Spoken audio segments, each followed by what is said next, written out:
जय हिंद दोस्तों। आज की वीडियो में हम देखने वाले हैं एसएसबी डे वन स्क्रीनिंग। तो डे वन यानी स्क्रीनिंग टेस्ट इस डे वन एसएसबी का बहुत इंपॉर्टेंट होता है। तो आपको बिल्कुल रियल लाइफ एक्सपीरियंस से रिपोर्टिंग कैसा होता है, डॉक्यूमेंटेशन कैसा होता है, चेस नंबर कैसा अलॉट होता है, ओआईआर फॉर्म्स कौन कौन से भरवाए जाते हैं, पीपीडीटी में क्या होता है, जीडी, नरेशंस, लंच, ब्रेकफास्ट, सारी एक जैसे ही आप कदम अंदर रखते हो ऑफ टेस्टिंग सेंटर के से बाहर निकलते तक आपको हर इंफॉर्मेशन डे वन की बिल्कुल यही मिलने वाली है। तो चलिए शुरुआत करते हैं SSB day one screening experience. तो सबसे पहले आपको जो कॉलअप लेटर आया होता है एसएसबी का कॉलअप लेटर, उसमें आपको रिपोर्टिंग टाइम और किस डेट पे आना है, कहाँ रिपोर्ट करना है, वो सब चीज़ें दी जाती है। तो आप सबसे पहले रिपोर्टिंग करते हो। जैसे मेरी रिपोर्टिंग थी सुबह 6 बजे बैंगलोर 12 एसएसबी सिलेक्शन बोर्ड में। तो हम सब रिपोर्टिंग करते हैं। जैसे आप देख सकते हैं कि बहुत सारे लड़के एक साथ आ जाते हैं, आपको गेट पे रिपोर्टिंग करना पड़ता है। तो सबसे पहले हमें जब गेट के अंदर जाते हैं तो कौन कौन से डॉक्यूमेंटेशन हमें हाथ में रखने बोला बोला जाता है। तो सबसे पहले आपका कॉलअप लेटर, उसकी एक प्रिंट आपके पास होनी चाहिए। देन आधार कार्ड ओरिजिनल, ओरिजिनल आधार कार्ड अपने हाथ में रखेंगे। अगर आपको वैक्सीन रिपोर्ट कहा गया है तो आप वैक्सीन कोविड वैक्सीन रिपोर्ट भी रख सकते हैं। हमें कहा गया था तो हमने वैक्सीन रिपोर्ट भी अपने साथ रखी थी। तो जैसे ही गेट के पास जाते हैं हम वहाँ पर सर अपनी लिस्ट लेकर खड़े रहते। तो सबसे पहले वो आपको आपके कॉलअप लेटर में आपका रजिस्ट्रेशन नंबर यानी कि एक रोल नंबर कह सकते हैं, उसे वो आपको पूछेंगे। तो आप उस रोल नंबर को बताइए, वो टिक करेंगे। फिर आपको गेट से अंदर भेज दिया जाएगा। थोड़े ही अंदर जाके एक टेबल पे जैसे स्कॉलरशिप में जैसे बैठे रहते हैं वैसे ही आपको एसएसबी के अंदर आप जब जाएंगे तो वहाँ पे एक सर बैठे रहेंगे जो आपसे आपके डॉक्यूमेंटेशन चेक करेंगे। यहाँ पे पूरे डॉक्यूमेंट कभी चेक नहीं होते हैं। तो आपको सिर्फ आपका नाम चेक किया जाएगा, आपका डेट ऑफ बर्थ चेक किया जाएगा, और डेट ऑफ बर्थ सिर्फ आपका चेक किया जाएगा 10th के मार्कशीट के बेसिस पर। अगर 10th की बेसिस मार्कशीट आपके पास नहीं है तो आपको वहीं से वापस कर दिया जाएगा। आपको 10th की मार्कशीट ले जानी है जिसमें डेट ऑफ बर्थ लिखा हो। तो आप डेट ऑफ बर्थ दिखाते हैं, अपना नाम दिखाते हैं, वो उसे चेक करते हैं। देन आपको पूछा जाता है कि आप फ्रेशर्स हो, रिपीटर हो या कॉन्फ्रेंस आउट हो। तो आपको ये ध्यान में रखना है, अगर आपने कभी भी एसएसबी दिया है तो आप अगर आपने फुल 5 डे प्रोसेस किया है तो आप कॉन्फ्रेंस आउट हो यानी रिपीटर हो। अगर आपने स्क्रीन आउट हो तो आपको स्क्रीन आउट कैंडिडेट में गिना जाएगा। अगर आप एसएसबी ज़िंदगी में पहली बार दे रहे हो तो आपको फ्रेशर्स कहा जाएगा। तो सबसे पहले आपको ये डॉक्यूमेंटेशन होने के बाद आप सबको एक लाइन में खड़ा कर दिया जाता है। आपको उसी हिसाब से चेस नंबर दे दिया जाता है 1 2 3 4 5 6। सभी को चेस नंबर मिल जाते हैं, repeaters, screen out and freshers को। अब सब लोगों को एक साथ मतलब लाइन से ब्रेकफास्ट के लिए भेज दिया जाता है। ब्रेकफास्ट बहुत अच्छा होता है। आपको ब्रेड, कटलेट, जैम, बटर सब कुछ दिया जाता है। अच्छे से खा लीजिए क्योंकि आपका टेस्टिंग प्रोसेस इसके बाद ही बिल्कुल स्टार्ट हो जाने वाला है। तो आप एकदम फ्रेश होके आराम से खा लीजिए। देन आप सबको एक कमरे में ले जाया जाता है जहाँ पर आपको सिर्फ फॉर्म भराए जाते हैं, जैसे आइडेंटिफिकेशन फॉर्म, डॉक्यूमेंटेशंस, आपका मतलब जितने डॉक्यूमेंट्स आपको फ़ोटोकॉपीज चिपकाने बोला था, जैसे कि आपको मार्कशीट चिपकाने पड़ते हैं 10th 12th की एंड ग्रेजुएशन लेवल की। अगर आप ग्रेजुएट हो तो आप डिग्री का फ़ोटोकॉपी चिपकाओगे। अगर आप ग्रेजुएट नहीं हो तो आपको कहा जाएगा कि बोनाफाइड सर्टिफिकेट जो रहता है, जो आपको कॉलेज से एकदम ड्यूली साइन करके आना पड़ता है। अगर आप फाइनल ईयर स्टूडेंट हो तो उसे भी लगाना पड़ता है। अगर आपको टीए फॉर्म यानी ट्रैवलिंग अलाउंसेस का फॉर्म भराया जाता है, इसमें आपको अपने टिकट यानी ओरिजिनल टिकट आपको अटैच करनी पड़ती है। या फिर अगर आपने ऑनलाइन बुक किया है अपना ट्रेन या बस का टिकट या फ़्लाइट से भी आया है तो आपको अपने ऑनलाइन टिकट का प्रिंट ड्यूली सबमिट करना पड़ता है। ये सब 4 प्रकार के फॉर्म भराने के बाद आप सबको एक लाइन में से टेस्टिंग ऑफिस यानी टेस्टिंग बिल्डिंग की तरफ ले जाया जाता है, जहाँ पर आपको एक बड़े से हॉल में सभी को बिठा दिया जाता है चेस नंबर के हिसाब से। देन आपका स्टार्ट होता है OIR टेस्टिंग। OIR यानी ऑफिसर इंटेलिजेंट रेटिंग टेस्ट। इसमें आपकी क्वांटिटेटिव एप्टीट्यूड के टेस्ट होते हैं, वर्बल और नॉन वर्बल, जिसमें आपको कई प्रकार के क्वेश्चन पूछे जाते हैं। ये 2 पेपर होते हैं, दोनों 35 मिनट के होते हैं, जिनमें 50 क्वेश्चन पूछे जाते हैं। कोई टेंशन लेने की ज़रूरत नहीं है, बिल्कुल सब कुछ बहुत अच्छे से बिल्कुल स्लोली समझाया जाता है। वहाँ के इंस्ट्रक्टर एकदम स्लोली बताते हैं कि आपको क्या करना है, क्या नहीं करना है। बिल्कुल आराम से आपका काम होता है, आपको इंस्ट्रक्शन दी जाती है। इंस्ट्रक्शन देने के बाद आपको डेमो भी करवाया जाता है कि आप कैसे करेंगे। आपको प्रैक्टिस सेट भी दिया जाता है वहीं पे करने के लिए, आप वहाँ पे परफॉर्म कीजिए। फिर उसके बाद में रियल टेस्ट चालू होता है। रियल टेस्ट में आपको एक नई बुकलेट दी जाती है, जिसमें आपको जल्दी से जल्दी 35 मिनट में कम से कम 45 के अबोव सॉल्व करने पड़ते हैं, तभी आप अच्छा कर पाएंगे। अगर आप ओ आई आर प्रैक्टिस वीडियो चाहते हैं तो आप कमेंट में लिखिए, मैं बिल्कुल आपके लिए ओ आई आर के प्रैक्टिस सेट बनवा दूंगा, बिल्कुल ओरिजिनल।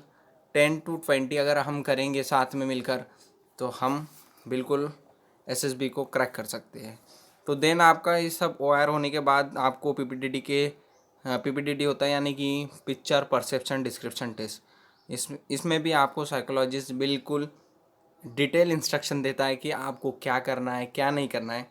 सबसे पहले तो आपको एक शीट दी जाती है, उसके बारे में समझाता है। जैसे आप देख सकते हैं इस बॉक्स में हमें पॉइंट आउट करना पड़ता है डॉट से कैरेक्टर्स को, और उनकी एज, उनका पॉजिटिव मेल है फीमेल है, उसके बारे में लिखना पड़ता है।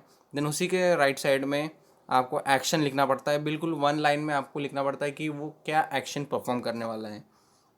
देन नीचे में आपको पूरी स्टोरी लिखनी पड़ती है, कम से कम 100 वर्ड में आपने क्या देखा उस पिक्चर में आपको लिखना पड़ता है। तो पिक्चर डिस्प्ले होता है पूरे 1 मिनट के लिए। 1 मिनट आपको कुछ लिखना नहीं है, बिल्कुल पिक्चर को फोकस करके देखना है कि पिक्चर में दिखाया क्या गया है। देन आपको 4 मिनट दिया जाएगा, उस पर आपको कम से कम 100 वर्ड की स्टोरी लिखना है। स्टोरी इमेज से रिलेट होनी चाहिए, कि जैसे आपको इमेज दिखी है उसी से रिलेटेड लिखना है। ऐसा नहीं कि आप घर से लर्न करके आए वही लिख रहे हैं, वैसा नहीं चलेगा। ये सब होने के बाद आप सबको बाहर ले जाया जाता है, जहाँ आपको ये सब होने के बाद टेस्टिंग, जैसे OIR हो गया, पीपीडीटी हो गया, अब आपको बिल्डिंग से बाहर निकाल दिया जाता है, मतलब बाहर ले जाया जाता है।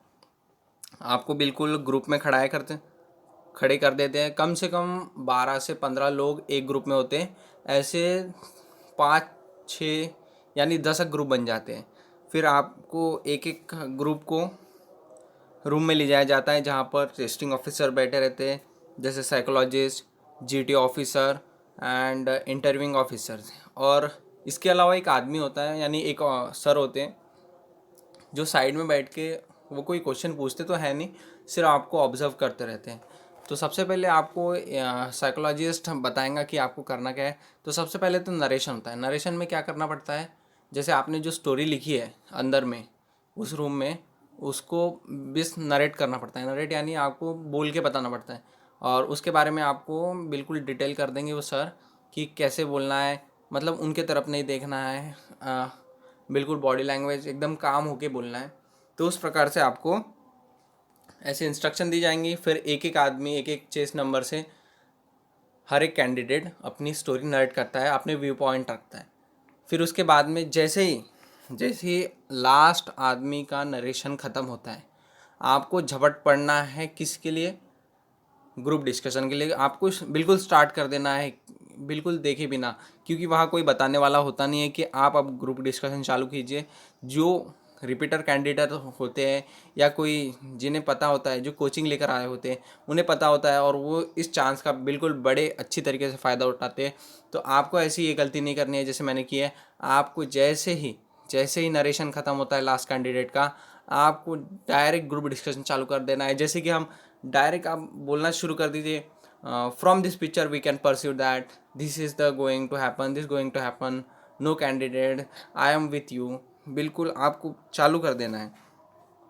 जैसे नरेशन खत्म होता है, जैसे स्टार्ट होता है, सब लोग एकदम से चिल्लाने लगते हैं, सब मतलब पूरा कचरा हो जाता है कि ये भी चिल्ला रहा है वो भी चिल्ला रहा है। लेकिन आपको रुकना नहीं है। अगर आप रुक गए, अगर वो रुक गए तो आप रुक ही रह जाओगे। आपको अगर आपने अपनी आवाज़ ऊंची करके बस बोलते रहना है, 3-4 सेकंड बाद या 10 सेकंड बाद आप देखोगे कि सब शांत हो गए होंगे, आपकी ही आवाज़ सुन रहे होगे। तो इस प्रकार से जीडी होता है, ये कम से कम 1 मिनट का होता है, 1 या 4-5 मिनट में ख़त्म हो जाता है। फिर आपको 1 मिनट में इसे कंक्लूड करना पड़ता है। जो भी आपका जो ग्रुप के मेंबर आप खुद ही नॉमिनेट करते हो कि कौन उसे कंक्लूड करेगा उस स्टोरी को। तो जो भी कंक्लूड करता है या और वही बॉस है। तो आपके ग्रुप में से कम 1 या 2 कैंडिडेट सिलेक्ट होंगे जो स्क्रीन इन हो जाएंगे। इसके बाद में आपका सब प्रोसेस ख़त्म हो चुका है डे 1 का। आप सभी को लंच के लिए भेज दिया जाता है। उसके बाद लंच करने के बाद, लंच भी बड़ा ठीक होता है, मतलब बहुत ही अच्छा होता है, स्टैंडर्ड होता है। फिर उसके बाद में आप मतलब थोड़ा वेट करते हो, यही गार्डन वार्डन में बिठा दिया जाता है आपको। फिर उसके बाद में एक ऑफिसर आते हैं, वो चेस नंबर, मतलब आप सभी को खड़ा कर दिया जाता है एक ग्राउंड में। वहाँ पर एक ऑफिसर आते हैं, वो चेस नंबर अनाउंस करते हैं। Chest number 94, chest number 1, chest number 19 randomly किया जाता है। ऐसा कोई सीक्वेंस नहीं होता है।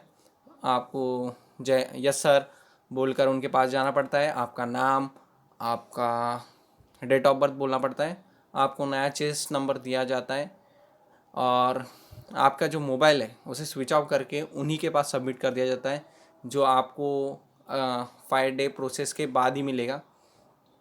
तो इस प्रकार टेस्टिंग प्रोसेस होता है। वो मतलब जो ऑफिसर है वो नाम चेस नंबर लेने के बाद एकदम से थैंक यू बोल देता है, तो दिल टूट जाता है यार।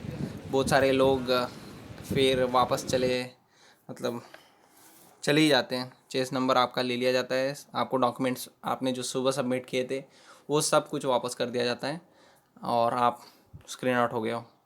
और जो हो गए यार रिकमेंड नहीं हुए, स्क्रीन हो गए, उसको कॉन्ग्रेचुलेशन होता है। बिल्कुल इसी प्रकार का डे 1 एसएसबी का स्क्रीनिंग प्रोसेस इस प्रकार से हमने आज समझा। ऐसे ही वीडियो के लिए सब्सक्राइब कर दिया हमारे चैनल को, कीप मूविंग। और OIR प्रैक्टिस के लिए हमें कमेंट कीजिए, हम भी प्रैक्टिस करेंगे और आप OIR 1 लेकर बिल्कुल स्क्रीन हो जाएंगे। Thanks for watching, keep moving. जय हिंद दोस्तों, आज की वीडियो में हम देखने वाले हैं SSB डे 1 स्क्रीनिंग। तो डे 1 यानी स्क्रीनिंग टेस्ट इस डे 1 SSB का बहुत इंपॉर्टेंट होता है। तो आप